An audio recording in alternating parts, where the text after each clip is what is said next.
Good morning, Your Highness. Time to wake up. I trust you have found the room to your liking. Oh, I'm sure my private estate is a touch smaller than what you were used to back at the palace.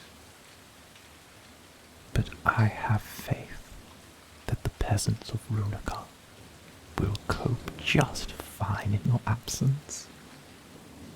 Especially while we conduct our whirlwind romance.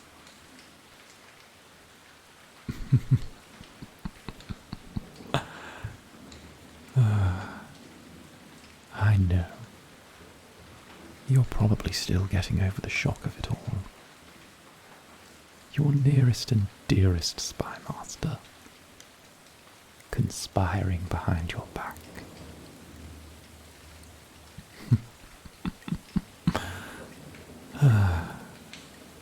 Utterly shocking, isn't it?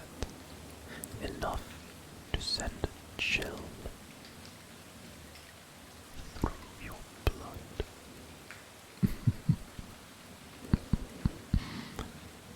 However, my dear,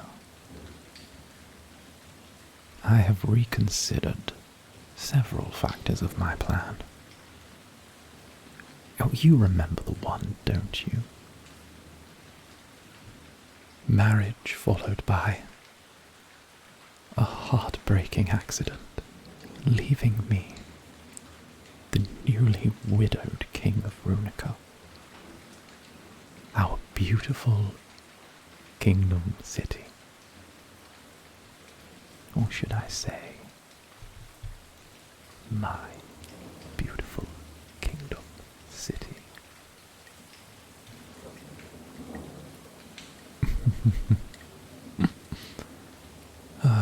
But I realize now, an accident right after our wedding, why that's far too suspicious. Wouldn't you agree?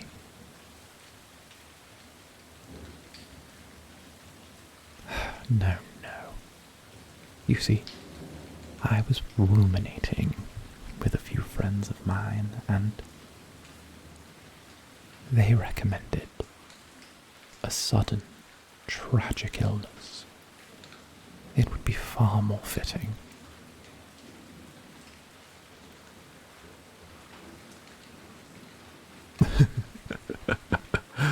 Oh, Your Highness, ever with the devilish wit. Why, yes, I have friends. You may know some of them. You placed far too much trust in the nobles of your court. The late queen had the intelligence to keep her friends close and her enemies closer. But the only issue with that is, after she was gone, all those enemies were still there, just waiting. And I never could have orchestrated my plan had I not gained your trust.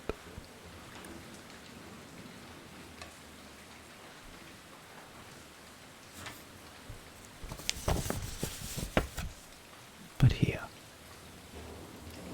it's our itinerary for the day.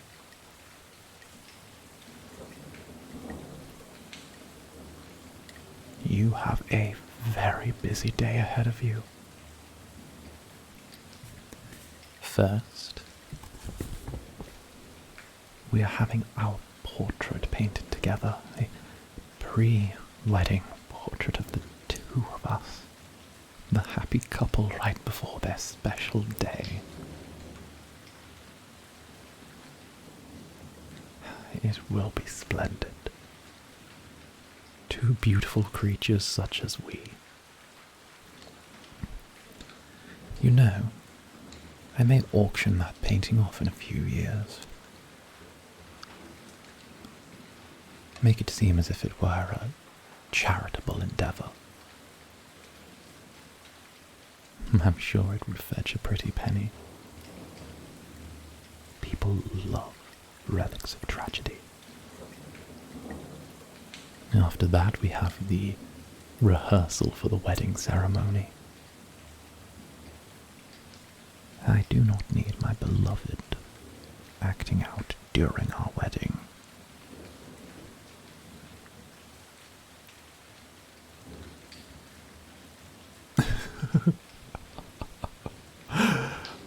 I cannot force you to marry me, my dear.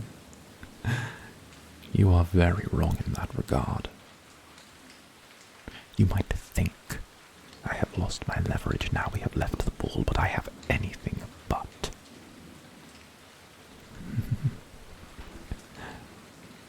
And under my rule, I will make Runica a better place, better than you could have ever have dreamed. And what am I talking about?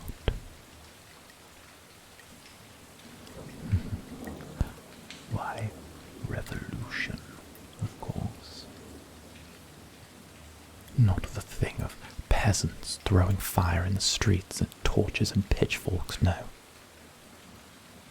Industrial revolution. I will dispel the age of magic and mysticism and instead bring about an age of iron and steel, great churning factories, weapons to arm our people beyond the capabilities of any of our rivals. Can you picture it now? We have stood as a neutral force for far too long, hoarding our wealth like some great dragon. Our future is one unconstrained by morality or judgment. Each person a cog in a great machine, that with my guidance will turn our city to a living weapon.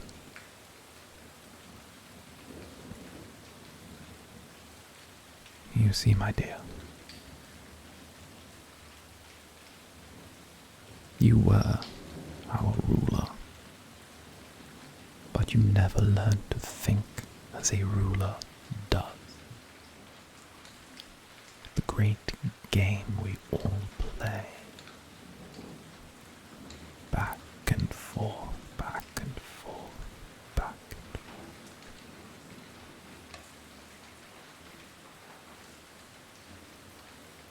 You know, were you as smart as you were beautiful, I may have actually considered marrying you. Not this sham cooked up by myself and the others, no. A real marriage. But yet history goes to the victor. And I can hear the words of the people now. A secret romance between the Honourable Lord Hyme and our beloved ruler. Following his heart, Lord Hyme spirited them away to his private estate, where the two married in secret, with only a few of his closest friends as the witnesses, before tragedy finally struck. Our ruler fell to their illness that had only been disclosed to Lord Hyme, their closest confidant and lover. Oh, I am practically on the verge of tears. A story so beautiful, poets and scholars will write of it for centuries to come.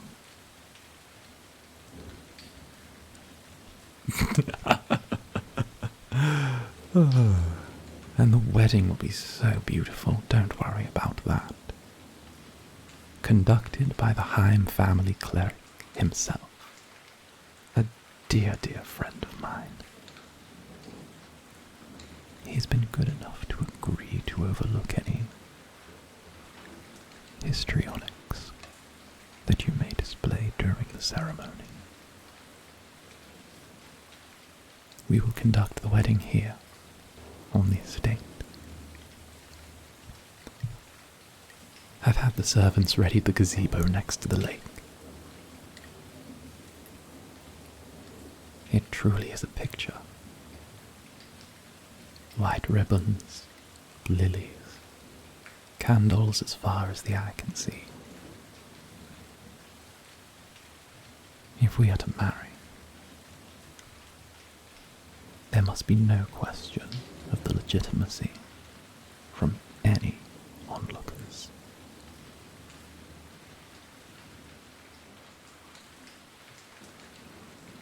And such a private affair. It was the only thing my dearly departed beloved felt up to, so weakened as they were.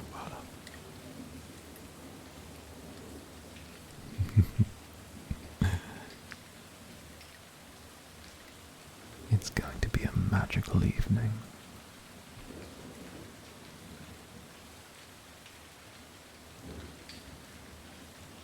Now, get ready. I expect you in the dining hall in 15 minutes. And you would be wise not to test my patience.